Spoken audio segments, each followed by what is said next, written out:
Muy buenos días con todos los que nos ven de diferentes regiones del Perú. Los saludamos desde la Dirección de Infosalud, de la Dirección General de Telesalud, Referencias y Urgencias del Ministerio de Salud. Estamos hoy, jueves 12 de diciembre del 2019, y el día de hoy tenemos el tema de esclerodermia a cargo de la doctora Irene Martínez Sigües, del Servicio de Inmunorreumatología del Hospital Nacional Arzobispo Loaiza del Ministerio de Salud. Quisiera recordarles a todos los que nos ven que pueden mandar cualquier duda o pregunta mediante el chat, ya que al final de la ponencia van a poder ser respondidas. Muy buenos días, doctora Irene Martínez Sigües. Es un gusto tenerla el día de hoy con nosotros y la escuchamos atentamente. Buenos días con todos. Para mí es un gusto poder compartir una enfermedad tan importante como es la esclerosis sistémica. Nosotros, dentro de la categoría de enfermedades de tejido conectivo, para nosotros es de gran importancia porque abarca una serie de conceptos de actividad y de daño en los cuales en estos últimos años hemos tenido grandes avances, y de eso quiero compartirles el día de hoy.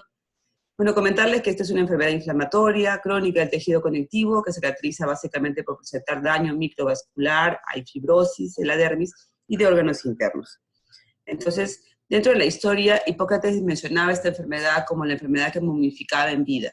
Es decir, cuando uno llega a un paciente y ve la fase inexpresiva, uno puede mencionar el problema que tiene en la piel. Y justamente se le conocía antiguamente como esclerodermia, porque esclero venía de la palabra endurecimiento, y dermis de piel, es decir, endurecimiento de la piel. Ya en los siglos XIX se vino una asociación fortuita, porque se pensaba solamente que era un problema nada más de la piel, pero al hacer las descripciones anatómicas en el mortorio de estos pacientes, pues vieron que no solamente era un tema externo, sino también se trataba de un tema de daño de órganos internos, y precisamente complicaciones pulmonares, gastrointestinales y renales. Entonces, ya en el año 42 se le asocia dentro de las enfermedades difusas del tejido conectivo, llamadas el lupus, antiguamente esclerodermia, dermatomiositis y fiebre reumática. En el año 40, el doctor Goes le pone el nombre de esclerosis sistémica progresiva, y ustedes van a ver en algunos de esos antiguos que tenía este nombre, y realmente mal llamado porque tenemos formas limitadas. Entonces, en el año 88 se decide suprimir el término progresiva y se adopta el término de esclerosis sistémica. En cuanto a la epidemiología, esta enfermedad tiene una incidencia de 20 por millón por año, ese es un reporte de americano, con una prevalencia de 240 casos por millón de habitantes. No tenemos data estadística en Sudamérica ni Latinoamérica, tenemos básicamente solamente datos americanos del continente asiático, que tiene una incidencia y prevalencia menor de 30 por millón, en una prevalencia de 30 por millón de habitantes. Sin embargo, hay un reporte del Caribe que mencionan en República Dominicana que han tenido 3.9 casos por millón de habitantes. Ahora, se dice que por cada caso nuevo de esclerosis sistémica va a haber 3 casos nuevos de lupus y 17 de artritis reumatoidea. La edad de esta enfermedad básicamente oscila entre la tercera y quinta década de la vida, un promedio de 40 años, y da una relación de mujeres según una relación con los hombres 13:1. Entonces, la clasificación de la esclerodermia, tenemos la forma de esclerosis sistémica, en la cual nosotros tenemos la forma limitada y la forma difusa. Y básicamente la diferencia de esta situación lo da el compromiso básicamente de la piel. Es decir, la forma limitada va a comprometer lo que es la fase del rostro del paciente, las lesiones a nivel de codos y manos y de las rodillas hacia las partes distales de los pies. Y dentro de la forma limitada también vamos a encontrar el síndrome de Cres. Dentro de las formas localizadas tenemos las formas limitadas a piel, específicamente como la morfea tipo lineal, en Cruz de Sabre, síndrome de Parin-Robert, que frecuentemente vemos en niños y adolescentes. También vamos a tener el síndrome de overlap, o también llamado el síndrome de sobreposición, y también síndromes similares a esclerodermia, y nos referimos básicamente a los síndromes similares a esclerodermia como la fasciitis eosinofílica, o también la enfermedad injerto contra huésped, o también cuando algunas mujeres utilizan implantes mamarios, también pueden ocasionar como una reacción adversa en la piel, el endurecimiento de la piel en las zonas donde han sido tratadas. Hay también inducidas por drogas, la homicina, industria de aceite sílice, que también podrían provocar endurecimiento de la piel. Y básicamente es lo que nosotros vamos a encontrar en los agentes químicos. Hubo una vez, antiguamente, una intoxicación en una fábrica por aceite tóxico, y gran parte de los trabajadores tuvieron, obviamente, estas lesiones en la piel. ¿ok? Entonces es para recordarles que los síntomas asociados a esclerodermia se conocen como el síndrome de Cres.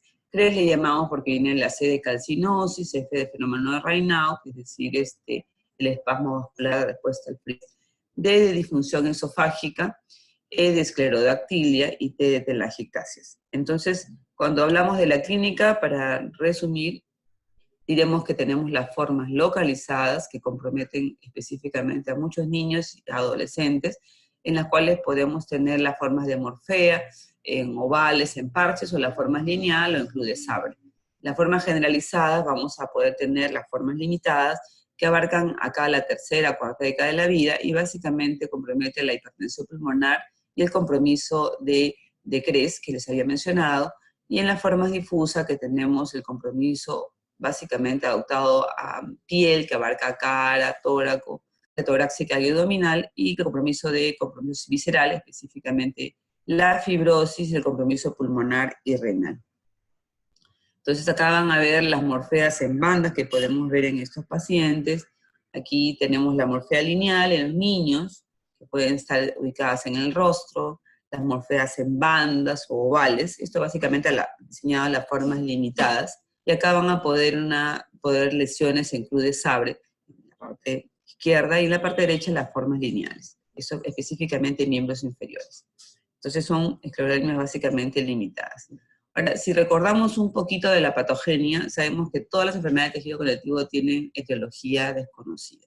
Se hablan de muchos factores predisponentes, dentro de ellos hablan de factores ambientales, todo cubre un patrón muy importante, el tema hereditario. Es decir, si tengo familiares, hermanos, primos, tíos, abuelitos que hayan tenido artritis reumatoidea, lupus, alguna enfermedad autoinmune, pues probablemente también se incremente mucho más el riesgo de tener esta patología.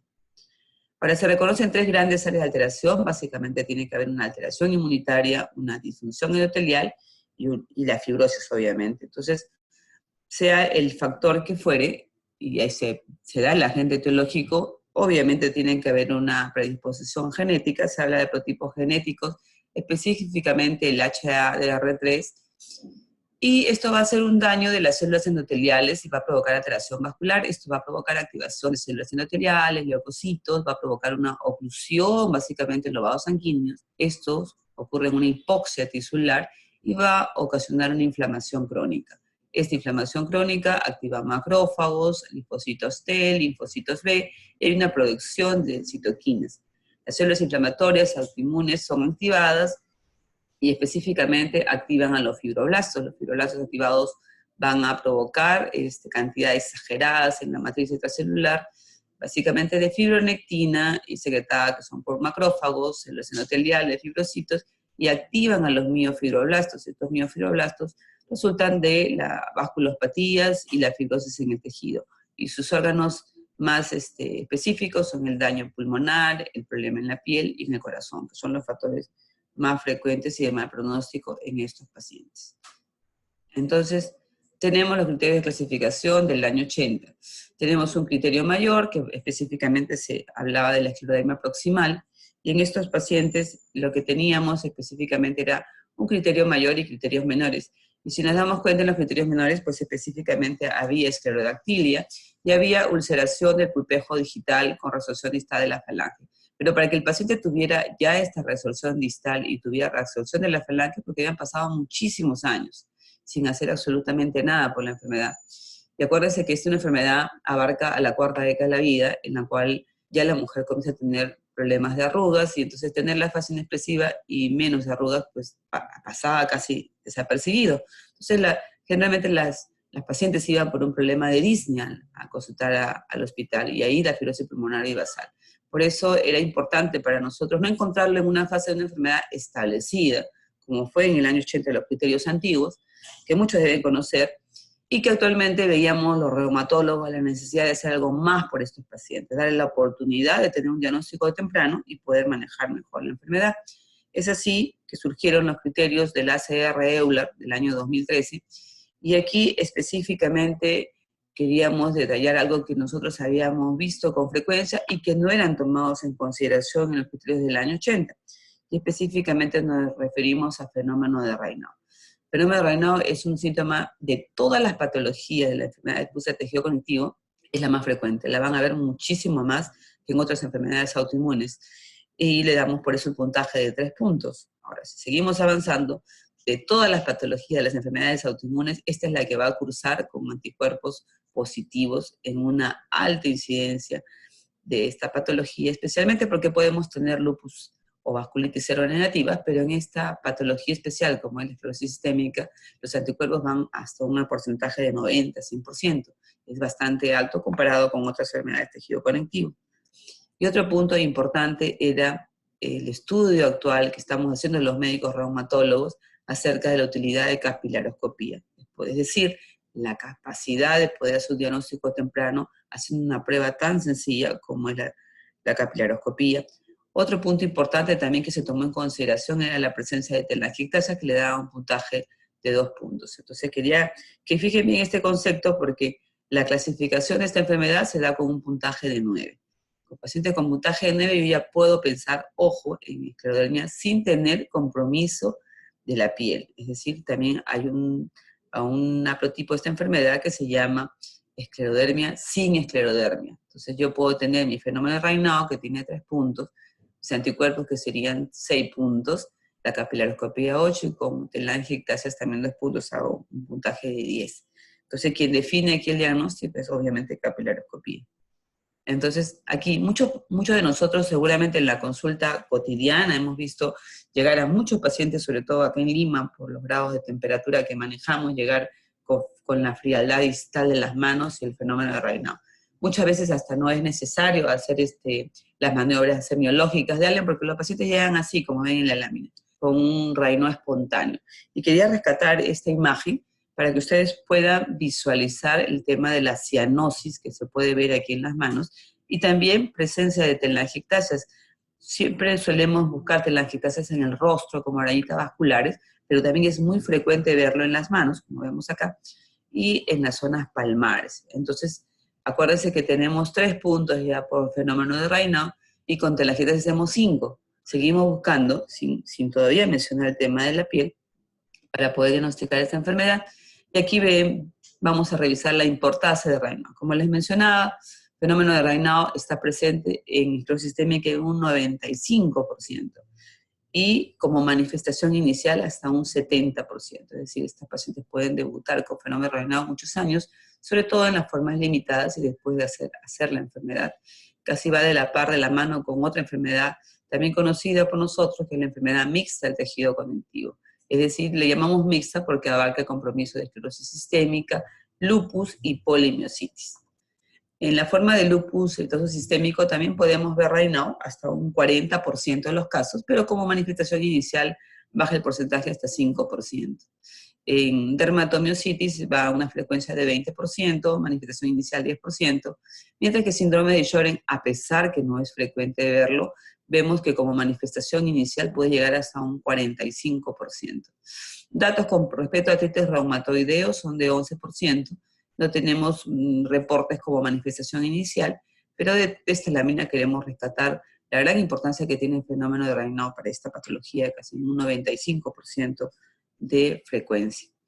Entonces, hace algún tiempo hicimos un trabajo de investigación, hace una revisión de 20 años, específicamente revisando todos los pacientes que habíamos tenido de esclerosis sistémica, y lo que queríamos resaltar nosotros era cómo se comportaba esa corte de pacientes peruanos en asociación con anticuerpos anticentrómero y los anticuerpos anti-topoisomerasa 1 para el diagnóstico de esta enfermedad. Y es interesante porque esto fue mi trabajo de tesis cuando fui reumatóloga, y en aquella época todavía no estaba en los criterios del año 2013, pero ya veíamos la importancia que tiene el fenómeno de Raynaud. Y mencionábamos en nuestro trabajo de investigación que el paciente podía debutar con compromiso dérmico en un 29%, pero con compromiso de Raynaud también un 29%, y con debut simultáneo, es decir, compromiso dérmico y Raynaud, que es lo que nos habla la literatura con respecto a las formas difusas, esto se elevaba a un 70%, casi lo reportado con los criterios de diagnósticos de la ACR-EULA, que se presenta en una gran cantidad. Nuestro porcentaje de nuestros pacientes peruanos era un promedio de la cuarta década de la vida, obviamente mucho más frecuente también en mujeres que en varones, y con un tiempo de enfermedad de 7 años, más o menos 6, 14 años, pero a pesar de eso nuestro porcentaje de mortalidad era bajo y teníamos un mejor índice de protección en estos pacientes. El diagnóstico eran derivados, como tanto en el Hospital Loaiza, a un nivel de máxima referencia, y obviamente eran manejados de manera oportuna. Cosa distinta que podría haber sucedido en muchos pacientes que están en provincia, que no tienen asistencia médica, y obviamente que la enfermedad hace su curso natural y la mortalidad es bastante alta. Entonces lo que queríamos abarcar era la presencia de anticuerpos, y vimos que en la forma limitada obviamente había anticuerpos anticentrómeros positivos, pero queríamos rescatar que aquellos pacientes que vemos marcadores 70 positivos en las formas difusas tenían mayor compromiso pulmonar en las formas difusas, pero si es que teníamos este marcador positivo en las formas limitadas, estos pacientes hacían compromiso respiratorio. Entonces sí era importante resaltar la presencia de estos marcadores en aquellos pacientes que tenían esta enfermedad. Y bueno, quería detenerme un poquito para hablarles un poco de capilaroscopía. Sé que a algunos les va a sonar como un método bastante nuevo, en realidad se está empleando hace ya algunos años, y en nuestro hospital Los Obispos Lacia también lo estamos realizando. Entonces, todos aquellos que tengan algún problema del diagnóstico, capilaroscopía es un método bastante bueno, sencillo, demostrado que ayuda muchísimo en el diagnóstico precoz de esta enfermedad. Y el doctor Cutolo de Italia estuvo este año en nuestro país y nos hablaba acerca del patrón de esclerodermia. Es decir, esto es un patrón internacional validado tanto por el ACR, que es el Colegio Americano de Reumatología, y el europeo, en la cual hablamos de un patrón temprano. Patrón temprano, es decir, cuando vemos daño en la arquitectura capilar, que hay pocos capilares gigantes y microhemorragias. En el patrón activo se pierde un poco la arquitectura, ya hay mayor cantidad de capilares gigantes y microhemorragias. Y en el patrón tardío vemos zonas totalmente vasculares, en las cuales vamos a determinar la presencia de capilares gigantes, escasos, pero hay más ramificaciones. Entonces, dice que una imagen vale más que 1000 palabras, y les puedo mostrar. Ese es el patrón normal que nosotros vamos a ver cuando hacemos la capilaroscopía, y vemos que tiene el paciente una densidad adecuada, puede ir hasta de 6 hasta 20 máximo, pero si tiene más de 9 capilares, que son esto lo que ustedes ven por acá, que dice que es una capilaroscopía normal, y lo van a ver como si fuera la forma de un peine invertido. Entonces esto es la demostración de una vascularización adecuada en un paciente. Sin embargo, en un paciente con esclerodermia ya no vemos eso. Se pierde un poco la disminución de la densidad, y vamos a ver en la forma más temprana la presencia de dilatación en los capilares, los megacapilares, aislados en estos pacientes, pero aún se mantiene la densidad conservada. En las formas activas ya vemos que se perdió la arquitectura del capilar, y estamos viendo pacientes que tienen muchísima cantidad de capilares totalmente dilatados, gigantes, y acá vemos la presencia de microhemorragias, trombos, en estos pacientes que nos hablan de un patrón activo. Cuando hablamos de un patrón tardío, ya no vamos a ver, hay zonas totalmente vasculares, ya se perdieron los capilares, y encontramos la fase de neoangiogénesis, que es lo que llamamos las zonas de ramificaciones, y esto es lo importante de poder diagnosticar esta enfermedad en una fase, si es posible, en una fase temprana, para poder hacer mucho por ellos antes de que hagan compromiso de daño en órgano blanco.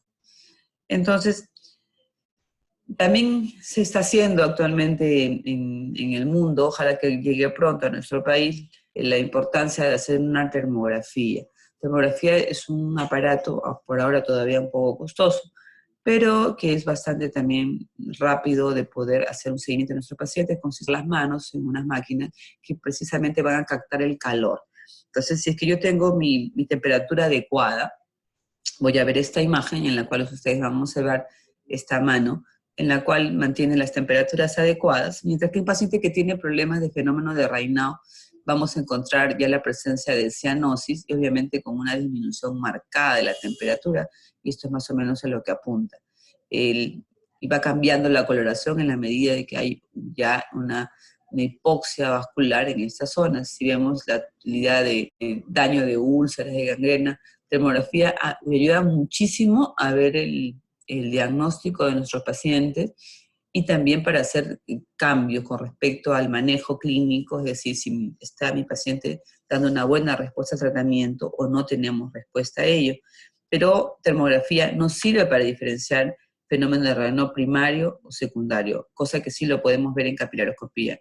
Capilaroscopía sí me sirve para yo diagnosticar no solamente esclerodermia, sino ver si es un fenómeno renal primario o secundario, porque también puedo ver capilaroscopía útil en lupus sistémico, en vasculitis sistémica, en polimiositis, tenemos patrones establecidos y sí me ayuda al diagnóstico diferencial, cosa que termografía no. Ahora sí me ayuda muchísimo en ver pacientes que nosotros hemos visto hospitalizados, que van con úlceras, con gangrenas, entonces sí me ayuda a tener un cambio en mi conducta con respecto a terapéutica para ver si mi paciente está respondiendo bien al tratamiento o no.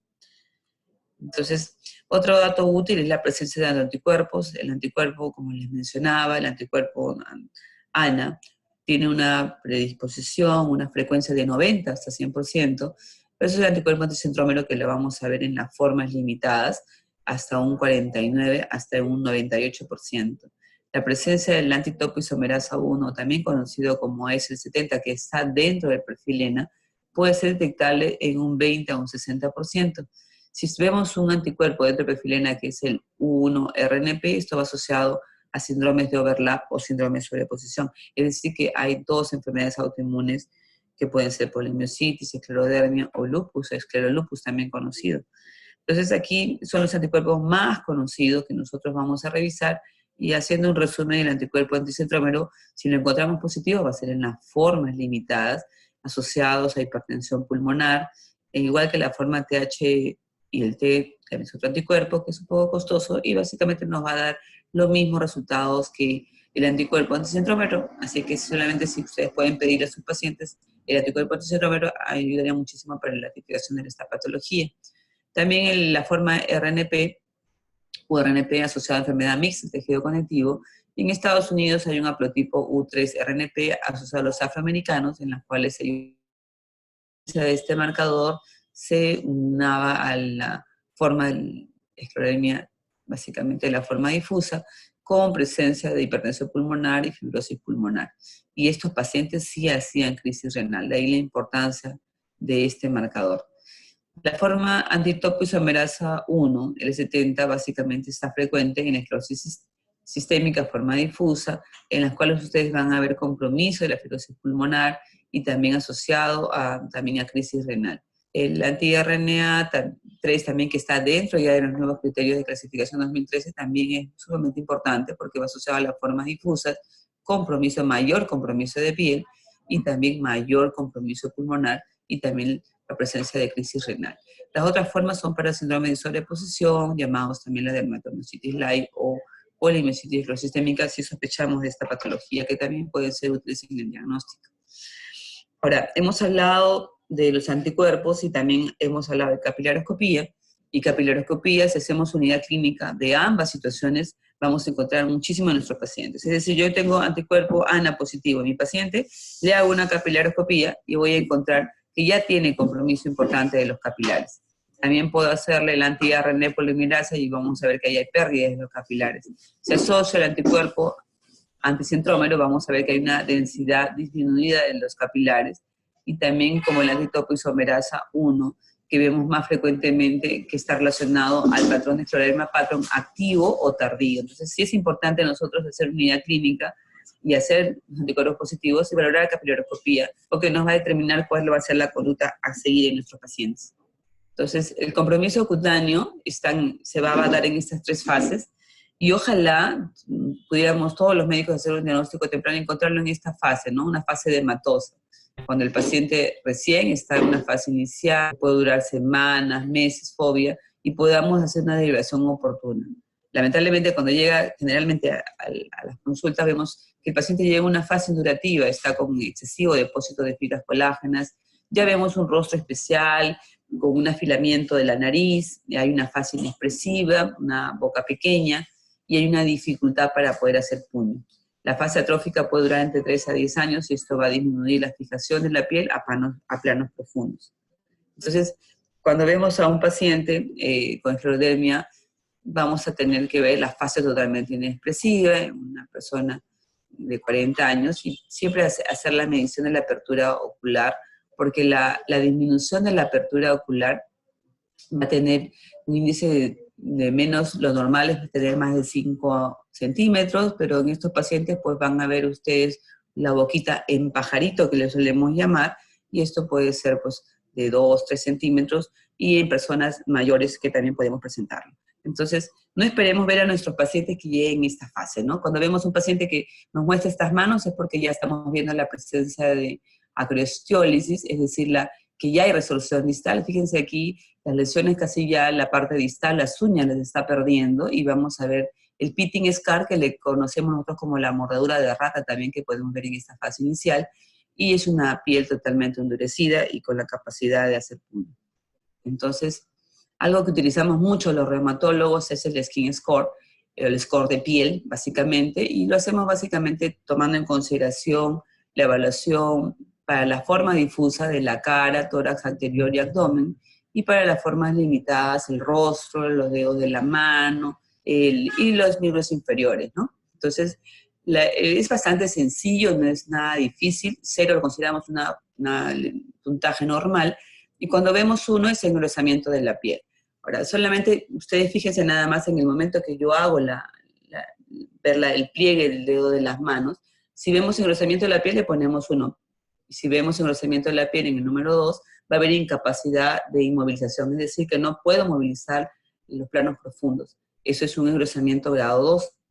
Y cuando decimos grado 3 es que porque por más que yo haga, no voy a poder hacer pliegue en mi paciente, y es imposible hacer pliegue. Entonces, solamente diferenciar la fase 1 y la fase 2. 1 es engrosamiento de la piel, en la cual yo puedo movilizar la parte de la base, plano profundo, pero la fase 2 ya es incapacidad de movilización. Hay dificultad para hacer el pliegue, lo puedo hacer con alguna dificultad, pero en la fase 3 ya es imposible totalmente.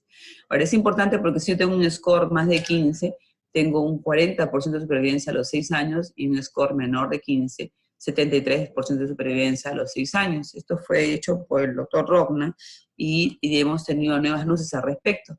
Entonces, nosotros en el Hospital Almenar, Arzobispo Loaiza, tenemos esta ficha clínica en la cual podemos colocar nosotros acá el puntaje en los ítems que les he mencionado, pero si es muy difícil, pues solamente hacemos el dibujo del paciente como un muñequito, y le ponemos puntaje en manos, en pies, en torso, donde nosotros encontremos la lesión. Esto va a ser de valoración clínica bastante importante, porque si nosotros vemos que hay un cambio en la valoración de puntaje de piel, quiere decir que mi paciente no está respondiendo a la terapia y que tengo que actuar rápidamente con respecto a las drogas inmunosupresoras para darle una mejor respuesta a estos pacientes. ¿Okay? Entonces, un punto muy importante y un daño específico es la manifestación pulmonar. Es la principal causa de mortalidad en estos pacientes. El paciente puede ser de manera insidiosa. El paciente dice: doctor, he sentido dificultad, me canso cuando subo escaleras, hay una tolerancia limitada a los esfuerzos y tengo una tosecita así esporádica. Entonces le hacemos el examen físico, y lo que ustedes van a encontrar en estos pacientes es crepitantes basales, va a haber una enfermedad intersticial fibrosa, y puede reflejar esto también signos de HTP. Al hacer la evaluación, vean siempre el tema de incremento de segundo ruido, porque esto nos va a determinar si nuestros pacientes ya están teniendo ya un compromiso importante a este nivel. Entonces, el compromiso respiratorio se puede dar en un 75% de los casos, asociados específicamente a la forma difusa, con un anticuerpo E70 positivo.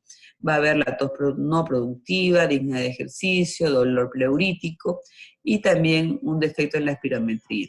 Es importante en estos pacientes valorarlo de la mano con los neumólogos, porque ellos van a hacer la valoración de las pruebas respiratorias, la posibilidad también de hacerle una broncofibroscopía vival y una tomografía de alta resolución, en las cuales podemos ver la imagen de virus mililado, que significaba actividad, y panel de abejas cronicidad. Afortunadamente se ha avanzado muchísimo en esto, y hemos ido de la mano con los amigos, colegas, neumólogos. Hemos formado aquí en el Hospital Arzobispo Loaiza un comité de los amantes del EPIT, y nos hemos unido esfuerzos para hacer un diagnóstico temprano, y lo que estamos haciendo a todo paciente que ellos puedan ver, que a veces puedan pensar que tienen una enfermedad pulmonar intersticial primaria, buscarle clínica, derivarlo a reumatología, porque si estos pacientes vemos que tienen compromiso pulmonar asociado a una forma autoinmune, el pronóstico es mucho mejor, se puede hacer mucho por ellos. A diferencia de que tuvieran solamente un problema de un EPIT primario, lamentablemente, el pronóstico es malo. Entonces, todo paciente que ven con un problema de un EPI primario son derivados inmediatamente a reumatología y podemos determinar si este paciente tiene síntomas asociados que nos den sospecha de una enfermedad autoinmune. Entonces, las formas en las que las clasificaciones que se han ido avanzando con neumología es la presencia de fibrosis pulmonar, y tenemos clasificaciones ya establecidas. Clasificaciones de la forma NINE, la forma no específica, y la neumonopatía intersticial usual. Y también las diferencias asociados a cáncer bronquial alveolar. Entonces, en estos pacientes lo que hacemos es específicamente pedir una tomografía de alta resolución. Nosotros a todo paciente que tiene esclerosis sistémica por protocolo, guía clínica, consenso mundial, se tiene que tomar una radiografía de tórax, tenga o no tenga sintomatología, y también, ahora también se debe pedir una tomografía axial computarizada. ¿Por qué? Porque estos pacientes, sobre todo en la forma difusa, vamos a tener poco tiempo de acción. Tenemos que saber cómo ingresan nuestros pacientes y qué podemos hacer por ellos. Entonces, si logramos en estos pacientes que incluso podrían estar asintomáticos, vamos a ver ya lesiones bastante específicas. Por ejemplo, en esta tomografía axial multicorte vamos a observar un patrón reticular bilateral en estos pacientes, la presencia también de bronquiectasias de tracción, que son las que vemos aquí, siempre aunado o cerca a la forma subpleural basal, y la presencia también de esófago dilatado, que podemos ver aquí en estos pacientes de forma que también esto nos da a corroborar que estamos frente a pacientes con fibrodermia, porque también tienen problemas de disfunción esofágica. Entonces seguimos avanzando, y aquí vamos a poder ver a un paciente que tiene una esclerodermia, en la cual vamos a nosotros también ver efusión pleural, pero no es la forma masiva como solemos ver en lupus. Aquí es poco más discreto, pero puede haber una efusión pleural, también asociado también a pericarditis, y aquí estamos viendo un patrón imagen in vidrio bilirado o virodelustrado, la presencia de bronquiectasias de tracción en una forma que lo vemos mucho mayor, en la presentación en la forma NINE, que es lo más frecuente que vemos estos pacientes, y esto es lo que vamos a ver en la patología. En la forma NEW hablamos de un compromiso específicamente de la panal de abejas, en estos pacientes con mucha bronquiectasia de tracción, en la forma NINE la imagen de vidrio ilustrado. Entonces, ¿cuáles serían los marcadores de mal pronóstico? Primero, la presencia de un paciente que ya tiene disnea y tiene presencia de crepitantes, asociados a alteraciones de las pruebas de función respiratorias, que tengan un DELCO es la difusión de capacidad de monóxido de carbono, o una capacidad vital forzada menor del 70%. Si nosotros encontramos un rápido descenso en el primer año del SO en el 15%, o de la capacidad vital forzada en el 10%, vamos a encontrar que hay una afectación extensa a predominio de vidrio ilustrado. Entonces, esto indica factores de mal pronóstico. Entonces, ¿qué debo hacer? ¿Qué es lo que puedo hacer por mi paciente? Primero, para iniciar tratamiento. Primero debo saber que si tengo una tomografía axial que ya tiene compromiso menor de un 20%, tengo que hacer un seguimiento a este paciente, es decir, tiene básicamente una capacidad vital forzada mayor del 70%, tiene bajo riesgo de progresión, pero si es que nosotros vemos en estos pacientes que hay que hacer un seguimiento adecuado, porque si vemos que hay mayor compromiso de 20% en la tomografía axial y hay una disminución ya de la capacidad vital forzada, hay que nosotros hacer una extensión de la enfermedad, que esto significa alto riesgo, y aquí mi tratamiento debe ser agresivo, porque este paciente en poco tiempo va a ser un compromiso marcado y daño pulmonar y va a depender de oxígeno, entonces sí tenemos que actuar rápidamente. Ahora, con respecto a compromiso cardiológico, tenemos un 60-80% de los casos compromisos de miocardio asociados a taquiarritmias, trastorno de la conducción, bloqueos atrioventriculares y pericarditis. Pero en nuestro examen físico, cuando hagamos la evaluación de estos pacientes, que tenemos que precisar si es que escuchamos un incremento de segundo ruido, algo no está bien. Estos pacientes ya pueden estar teniendo problemas de hipertensión pulmonar, así estén asintomáticos. Las descripciones que se mencionan en la literatura mundial abarcan hasta un 30% de los casos. Nosotros, cuando hicimos la evaluación de nuestros pacientes en la corte peruana, encontramos un 25% de los casos que tenían ya compromiso de hipertensión pulmonar. Entonces, seguimos avanzando esta enfermedad, y es importante para nosotros hipertensión pulmonar, en la cual también hemos unado esfuerzos con los colegas de cardiología, y todo paciente que tiene esclerosis sistémica debe ser derivado para hacer un ecocardio a todos, ecocardio basal, tengan o no problemas. Y para nosotros es importante también que nos midan la presión en la arteria pulmonar. Antiguamente nos decían no hay presión de HTP y era el informe bastante discreto, pero hoy en día ya con los nuevos software es importante precisar en mi paciente, así no tenga problema HTP, con cuánto está ingresando de diámetro de la arteria pulmonar, porque en el seguimiento nosotros vamos a determinar que sí es importante el tema del grado y también el tiempo de evolución de la enfermedad. El paciente si tiene un primer, segundo, quinto año, los porcentajes van a ir empeorando si es que obviamente observamos la presencia de esta patología y también, y esto va bajando hasta un 10% la supervivencia, incluso en HTP si se presenta, podemos ver que hay cambios de 32 milímetros de mercurio, hay un 75 de supervivencia. Si esto avanza a 32 a 44, esto va bajando a 61, y si es mayor de 45%, también va a bajar la supervivencia a 33% en estos pacientes. Entonces, ¿cuáles serían mis estrategias de manejo en la hipertensión pulmonar? ¿Qué es lo que tengo que hacer? Tengo un paciente que tiene una presión arterial pulmonar mayor de 50 milímetros de mercurio con una regurgitación de la tricuspidia. Todos tenemos que hacer una evaluación del paciente nuevo. A todo paciente, ecodoppler, hacerle unas pruebas conjuntas de pruebas de función respiratoria, un DLSO. Si está sintomático, el control debe ser anual. Y si es que ya vemos problemas en el ecodoppler cardíaco o en la prueba de función respiratoria, hacer un monitoreo mínimo cada 6 meses. El paciente tiene disnea, tiene fatiga, esfuerzo, hacerle la radiografía de tórax, la prueba de función pulmonar, la tomografía en todos estos pacientes y hacer el ecodoppler y conjuntamente al ecodoppler, si es que ya vemos alteraciones de la presión arterial pulmonar, este paciente tiene que ir definitivamente a cateterismo cardíaco para determinar el valor real y hacer un seguimiento de la presión de la arteria pulmonar para el tratamiento oportuno y que no nos avance este daño en este órgano blanco. También tenemos que hacer en aquellos pacientes que tienen problemas de disnea, el test de Marche que también se está realizando con hemología, descartar la fibrosis pulmonar, otra causa de disnea, y obviamente también cobra mucha importancia el DLCO en estos pacientes para ver el tema de pronóstico. También tenemos presencia de compromisos digestivos. Algunos pacientes vienen a la consulta por dos motivos. Uno, porque puede tener la disnea de esfuerzo y otro también porque tienen dificultad para pasar los alimentos.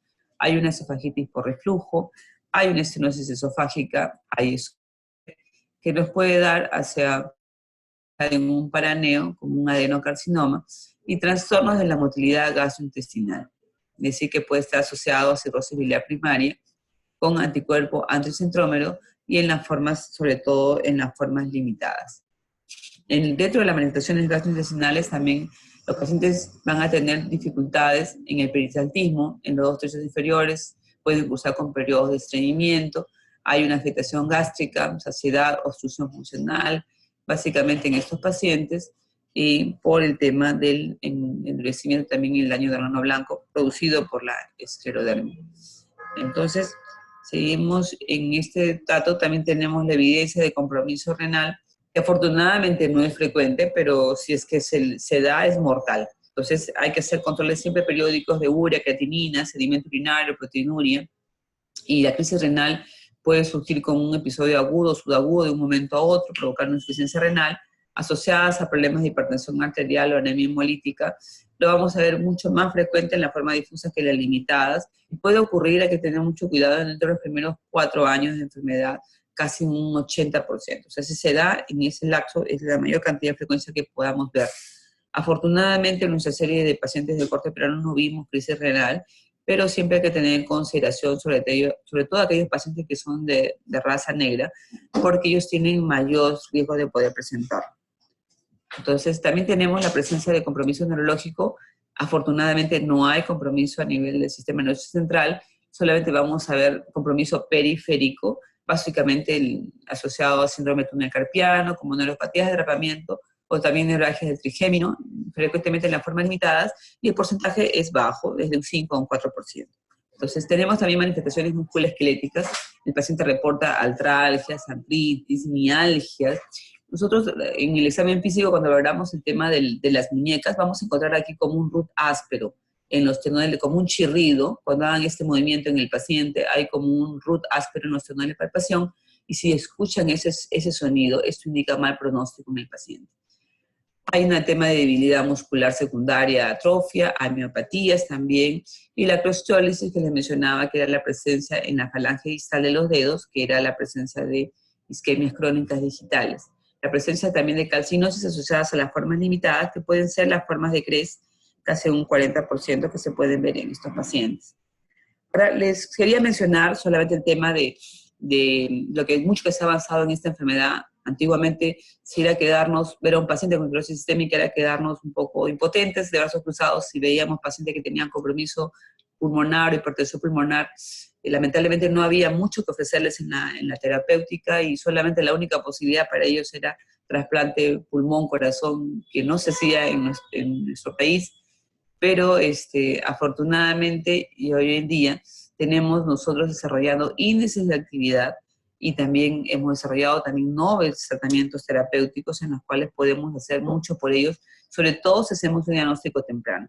Entonces se han unido esfuerzos y el doctor Valentini, ese es un artículo publicado en el año 2017, para valorar, después de mucho trabajar del año 2003, qué podía ser útil en estos pacientes y valió todas las variables, todo lo que nos podía servir para hacer un diagnóstico temprano y valorar el tema de la actividad de la enfermedad y poder actuar rápidamente. Y de todo lo que les he mencionado en la mañana, se hizo un trabajo estadístico significativo para ver en estos pacientes y se determinó algo bastante sencillo que nosotros podemos resumir ahora en el EUSTAR, que es básicamente la Ley Europea de Reumatología, en la cual propone este índice de actividad de enfermedad.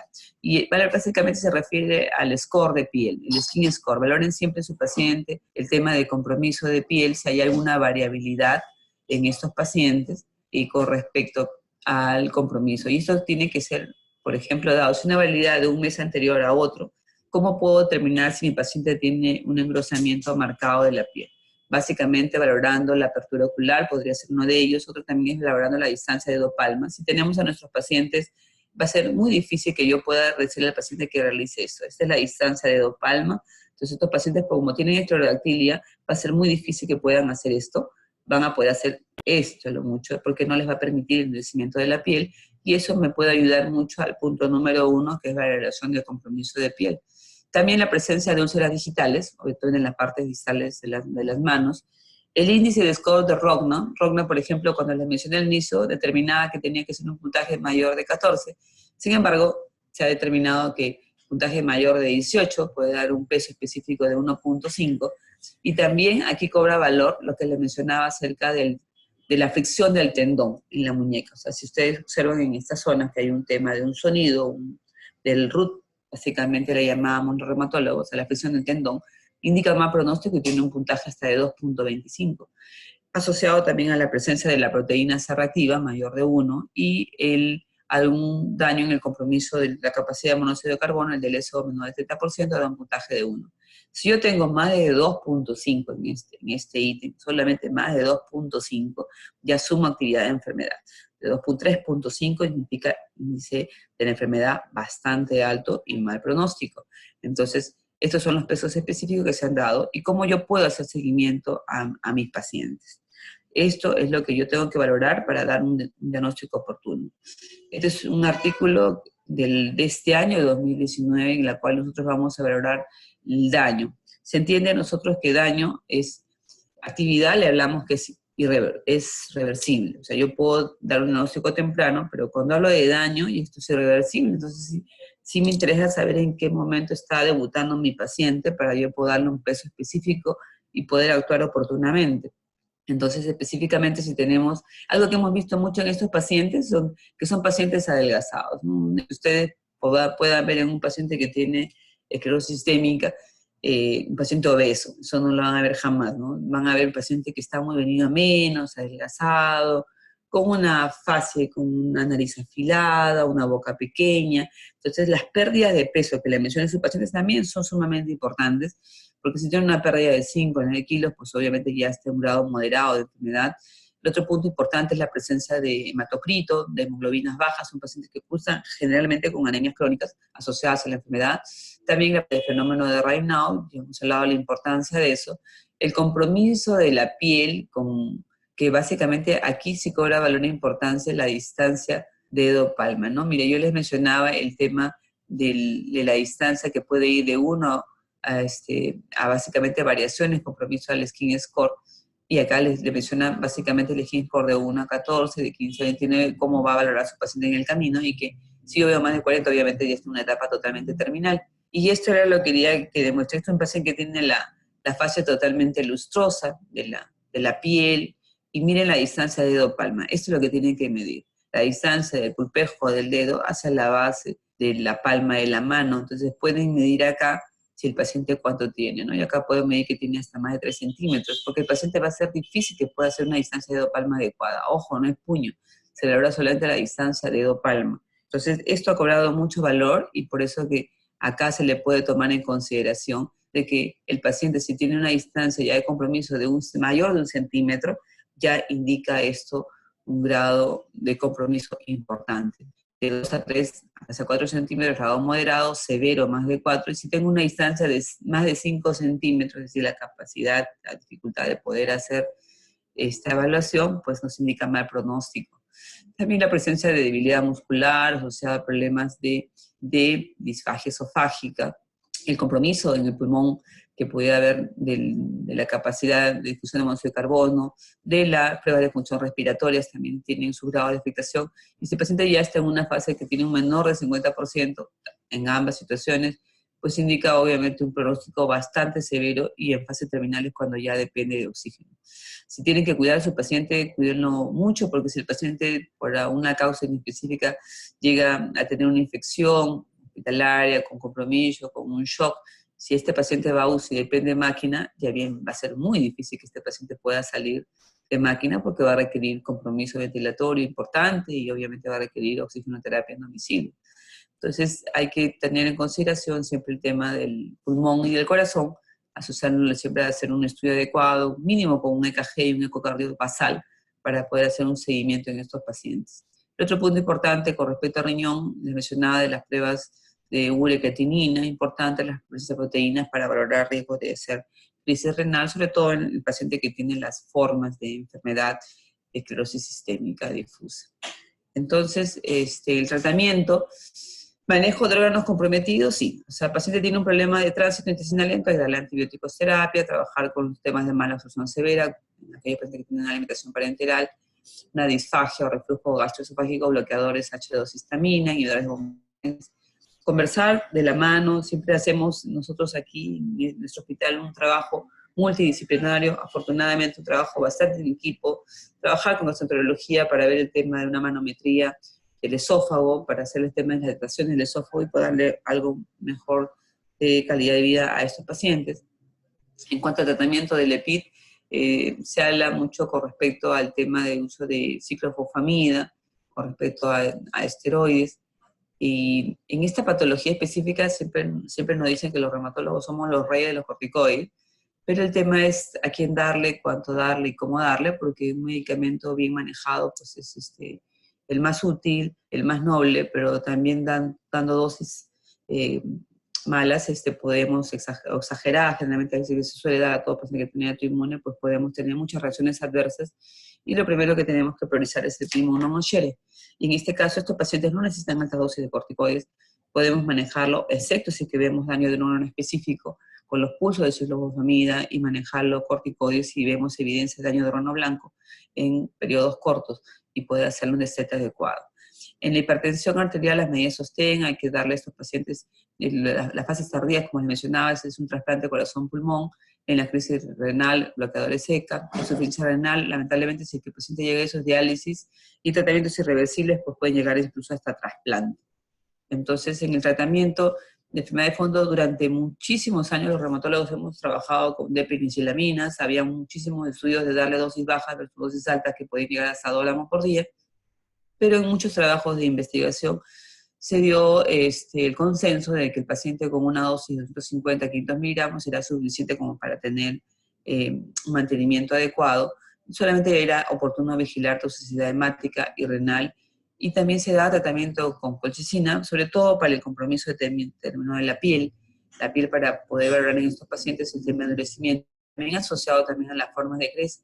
Colchicina puede ser útil también para calcinosis, y también se puede emplear en estos pacientes a dosis de 0.5 miligramos cada 12 horas, y también actualmente también podemos empezar incluso hasta Methotrexate. Entonces, con respecto al pronóstico, el promedio de supervivencia en estos pacientes, desde el momento del diagnóstico, bien manejado, iba de 12 años a más. Mortalidad temprana, si es que vemos compromiso renal, si el compromiso pulmonar como mayor causa de muerte es el que más va a ser lesivo en estos pacientes, la presencia de compromiso gastrointestinal contribuye a la morbilidad, el compromiso difuso ocurre más en la población negra, y hay que tener un diagnóstico más temprano respecto a la paciente en la forma difusa versus las limitadas, y es imposible valorar el factor genético.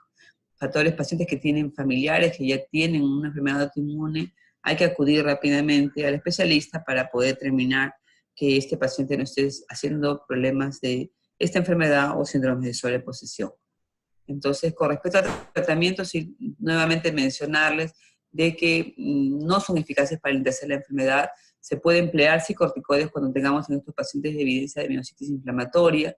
En estadios inflamatorios de compromiso pulmonar, obviamente hay que darle, como les mencionaba, ciclos cortos a dosis bajas, proporcionan cierto beneficio relativo también en artralgias, mialgias en la fase edematosa. Cuando hay insuficiencia renal, normotensa y también hay complicaciones vasoclusivas, también podemos emplearlo. Pero ojo, el tratamiento, si es que valoramos en algún caso un paciente que tenga compromiso pulmonar, deben ser las reducciones bastante rápidas en estos pacientes. Y hoy en día, afortunadamente, tenemos ya una mayor gama de medicamentos que pueden dar luces con respecto a esa patología, que son básicamente Methotrexate, acetoprina, miclofenato mofetil, sobre todo para el compromiso de daño en pulmonar. Está dando también una buenos resultados, buena experiencia para problemas de PIT. Inclusive hasta Methotrexate también podemos usar en la forma INE, en las formas que podemos contratar en nuestros pacientes. La presencia de ciclosporina sí hay que tenerlo mucho cuidado porque es un medicamento que puede incrementar el riesgo de la presión arterial. Hay que tener la presencia también de colchicina para las formas de piel. Las demás que todavía hay poca data de estudios, pero nosotros lo que tenemos a nuestro alcance son los medicamentos inmunosupresores que estamos mencionando y podemos utilizarlo y con un tema de un adecuado costo para esos pacientes. La D-penicilamina fue durante muchos años el gol estándar para nosotros, pero afortunadamente ahora podemos darle mucho más que esto. Es un medicamento bastante antiguo que se utilizaba, pero ahora podemos ofrecerle mejores luces si utilizamos una combinación, ya sea si vemos compromiso pulmonar con Methotrexate asociado a miclofenato mofetil, sería de mucho más utilidad en estos pacientes.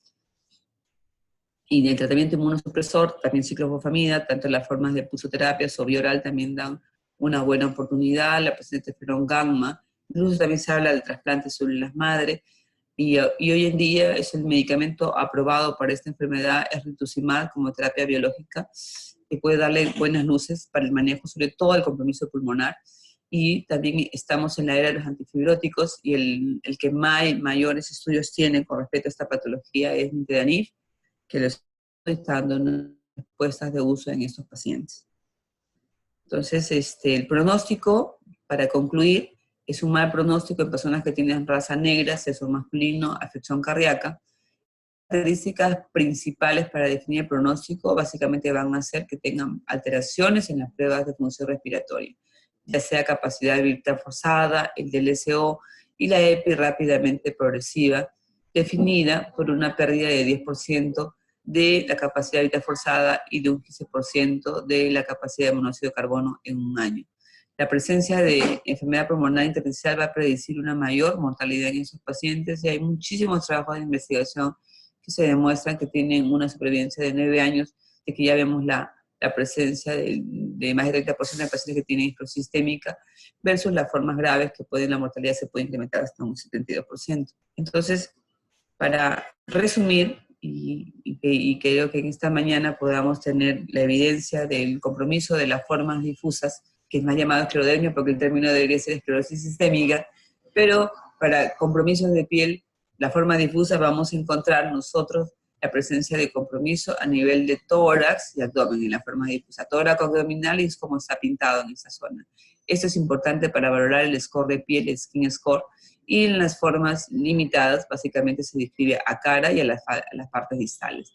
El fenómeno de Raynaud ocurre en el primer año de la irritación cutánea en la forma difusa, mientras que en la forma limitada puede preceder años. El paciente puede estar años con fenómeno de Raynaud y después hacer la forma limitada, es mucho más lento. El órgano blanco más establecido en la forma difusa obviamente va a ser el pulmón, va a ser el riñón y a nivel gastrointestinal y cardíaco.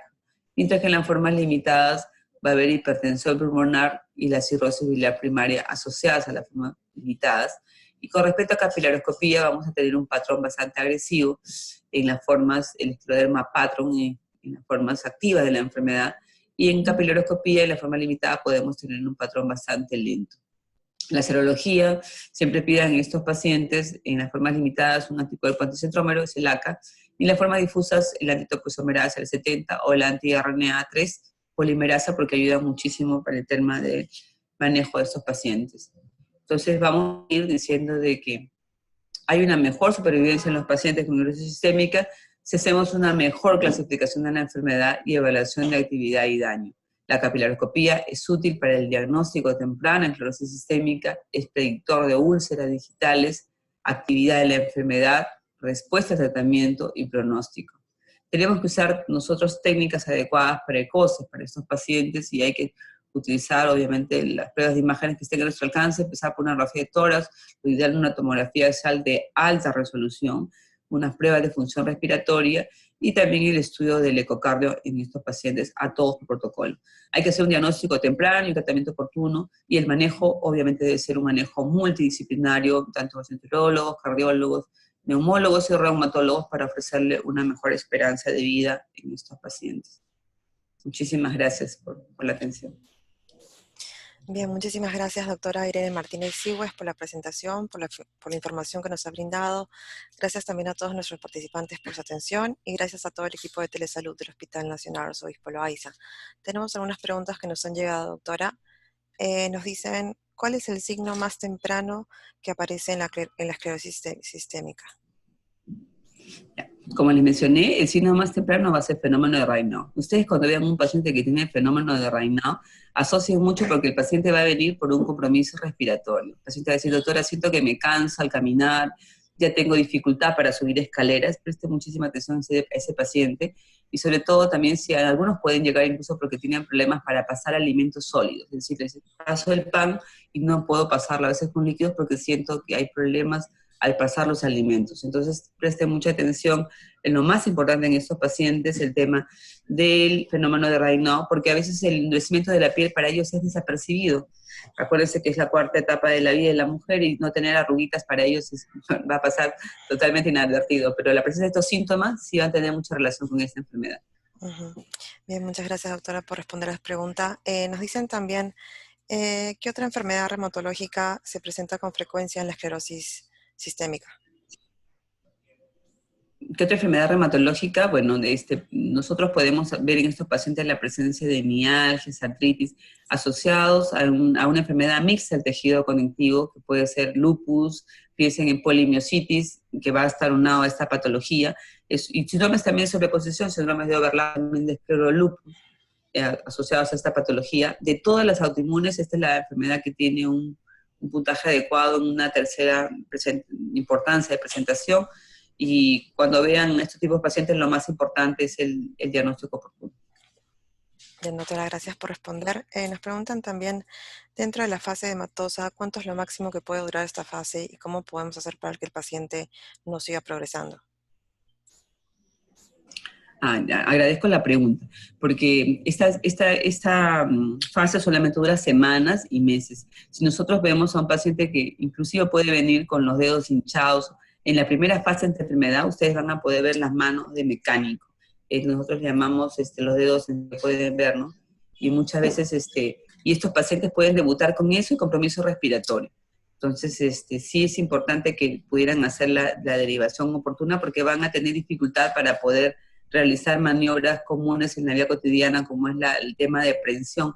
Siempre, si es que adoptan en la práctica privada, pídenle al paciente, señor, haga esta distancia de 2 palmas, así. No puño, sino esto. Si ustedes hacen esta maniobra, pueden determinar si el paciente ya tiene dificultad. Es un diagnóstico temprano que de repente para ellos es desapercibido, pero para ustedes no lo va a hacer porque ya van a detectar formas tempranas. Y si tienen la oportunidad, por favor, acá estamos para ayudarlos. en el Hospital Arzobispo Loaiza. Yo me dedico a hacer capilaroscopía en mi hospital, y es un examen que estoy haciendo de manera gratuita, así es que pueden derivarlos con todo el cariño del mundo para poder ayudar a sus pacientes. Bien, doctora, muchas gracias por responder. Nos preguntan también desde el chat, nos dicen, en las complicaciones gastrointestinales, en las etapas avanzadas de la enfermedad, ¿cómo hacemos para nutrir al paciente? ¿El paciente debería usar una sonda nasogástrica permanente? Sí. Bueno, por eso es importante nosotros trabajar en equipo con gastroenterología, ¿no? Si tenemos, acuérdense que hay lesiones en el esfínter esofágico inferior y trabajamos con gastro para que le hagan las manometrías, las dilataciones del esófago, para que el paciente no vaya a tener necesidad de manejar o de recibir nutrición parenteral, porque esto es costoso para el paciente. Y afortunadamente cuando vemos esto, porque el paciente sí acude por estas molestias de manera oportuna, no hemos tenido en toda nuestra casística necesidad de tener el paciente con sondas. Afortunadamente trabajamos rápidamente y el paciente puede tener una buena respuesta al tratamiento. Acuérdense que lo más severo en órgano blanco va a ser en estos pacientes corazón y el pulmón. El manejo digestivo es más fácil de manejar. Bien, doctora, muchas gracias por responder esa pregunta. Nos dicen también desde ICA, nos dicen felicitaciones, excelente exposición, y nos preguntan, ¿el metrotexato debe suspenderse si existe compromiso pulmonar? Ay, excelente pregunta. Bueno, saludo acá a todos. Yo soy iqueña también, así que mis saludos a todos mis colegas de ICA. Qué buena pregunta. En mucho tiempo nos decíamos los reumatólogos, sabemos que como una reacción adversa el metrotexate causa fibrosis pulmonar, entonces teníamos mucho cuidado de poder inducir con estos pacientes, de poder darle un tratamiento. Hace poco estuve participando en un curso internacional con todos los colegas latinoamericanos, neumólogos y solo reumatólogos para discutir este punto. Y afortunadamente todos los trabajos de investigación apuntan a que un paciente debería recibir metrotexate. Si un paciente, ojo, ya ha recibido metrotexate y hace lesión pulmonar, debería continuar, porque no es causa de ocasionar fibrosis pulmonar. Pero si el paciente ya debuta con fibrosis pulmonar y ustedes cuando lo vean a su paciente por primera vez, toman una radiografía de tórax y ven que ya existe fibrosis pulmonar, no darle metrotexate, porque ya tiene la lesión de fibrosis pulmonar. Entonces, pueden tener otras alternativas. Utilizar, por ejemplo, micofento mofetil es mucho mejor para ellos, utilizar ciclofosfamida es mucho mejor. A diferencia, por ejemplo, que un paciente debuta y ustedes lo van a ver solamente con Raynaud, pueden verlo con compromiso de piel, no hay compromiso pulmonar, pueden utilizar sin miedo metrotexate. Sin duda es un buen medicamento porque les va a controlar 3 cosas: problemas articulares, problemas de mialgias, y también va a protegerlos increíblemente con manifestaciones pulmonares. Eso es lo que se ha visto en todos los trabajos de investigación. Ahora, por aras del tiempo, de repente va a ser otra oportunidad solamente para dedicarme a hacer toda la cantidad de bibliografía que podemos manejar con esta enfermedad, y va a ser otro motivo de discusión. Mi doctora, muchas gracias por responder la pregunta. Nos dicen también, ¿cuál es la clínica más común dentro del compromiso respiratorio en la esclerosis sistémica? Lo más frecuente que ustedes van a ver es la disnea. Todo paciente que puede, o la tos esporádica, ¿no? Un paciente que uno, obviamente, como médico, siempre tenemos paciente que tiene, doctora, tos a más de 15 días es un procedimiento sintomático. Tenemos, obviamente, como somos campeones mundiales de TB, tenemos que hacerle de todas maneras el estudio de BK, unir esfuerzos, tomar una radiografía de tórax y conversar con neumología para que ella le haga pruebas de función respiratoria. Porque ellos dicen, bueno, si me canso, grandes esfuerzos, pero cuando ustedes van a valorar en la práctica cotidiana, lo que solemos ver es que ya hay importante alteración de las pruebas de función respiratoria en estos pacientes. Y lo más importante, detecten la presencia de disnea y tos seca, esporádica, aislada. Pongan muchísima atención a estos pacientes. En el examen físico lo que van a encontrar van a ser sucrépitos y crépitos, y pueden detectarlo rápidamente también, un nado de esfuerzo para valoración directamente. La prueba del corazón, incremento de segundo ruido, también piensen que también hay una complicación básicamente de la arteria pulmonar, aún así el paciente está sintomático. Muchas gracias, doctora. Nos mandan una pregunta más desde el chat. Nos dicen, ¿cuándo se usa la terapia biológica? Interesante también la pregunta, porque terapia biológica hace muchos años era un medicamento muy costoso, no teníamos capacidad para eso, los costos eran más de 10.000 soles solamente para temas de dosis mensuales. Afortunadamente ya han pasado ya más de 10 años y los costos han disminuido, y ahora lo tenemos en el CIS. Para aquellos que están a nivel nacional, el CIS debe cubrir los costos, lo tenemos en nuestro hospital, y lo estamos manejando en equipo, y ya tenemos los medicamentos biosimilares o bioequivalentes, y pueden ser necesarios en estos casos. ¿En qué momento yo puedo dar a mi paciente? Es decir, puedo empezar de repente por lo más básico que puedo tener, el ciclofosfamida, valoro a mi paciente 6 meses, me está respondiendo bien o no, y si no hay buena respuesta, obviamente la terapia de segunda línea es rituximab, que es con muy buena alteración. Rituximab no solamente me va a controlar el tema pulmonar, siempre hay que hacer el tema de unidad clínica en estos pacientes porque también puede manejar el compromiso hematológico. Estos pacientes a cuales se van a cruzar también con anemias crónicas, citopenias, y directamente si mi paciente tiene estas complicaciones, puedo darle una mejor esperanza de vida usando un medicamento más agresivo como puede ser rituximab, que también puede también manejarse también el compromiso cardíaco. Bien, doctora, muchas gracias por responder todas estas preguntas y aclarar todas estas dudas. ¿Tiene alguna recomendación final para los que nos están viendo sobre este tema? Sí, sé que no habemos reumatólogos en todo el Perú, siempre tenemos una escasez en todas las áreas de especialidades médicas. Nuestro hospital recibe a todos con brazos abiertos de manera oportuna, por favor, derivarlos, porque el tiempo para ellos es oro. Si ustedes detectan a un paciente, y a veces hay dificultades en provincias mucho con el tema de los medicamentos esenciales, nosotros a todo paciente que viene con una derivación, y sobre todo involucra una buena derivación de una sospecha de una enfermedad inmunológica, inmediatamente este paciente debe ser visto por especialistas, y nosotros trabajamos en todas las especialidades para darle un mejor manejo. Actualmente nuestro hospital Arzobispo Loaiza maneja un área de hospitalización solamente para especialidades médicas, y la verdad que estamos haciendo un gran trabajo junto con las demás especialidades con un comité multidisciplinario para darle una mejor esperanza de vida y calidad a estos pacientes. Bien, nuevamente muchísimas gracias, doctora Irene Martínez Siguas del Hospital Nacional Arzobispo Loaiza. Ha sido un gusto tenerla el día de hoy con nosotros y esperamos verla en una siguiente telecapacitación. Gracias. Muchas gracias y feliz Navidad también para todos.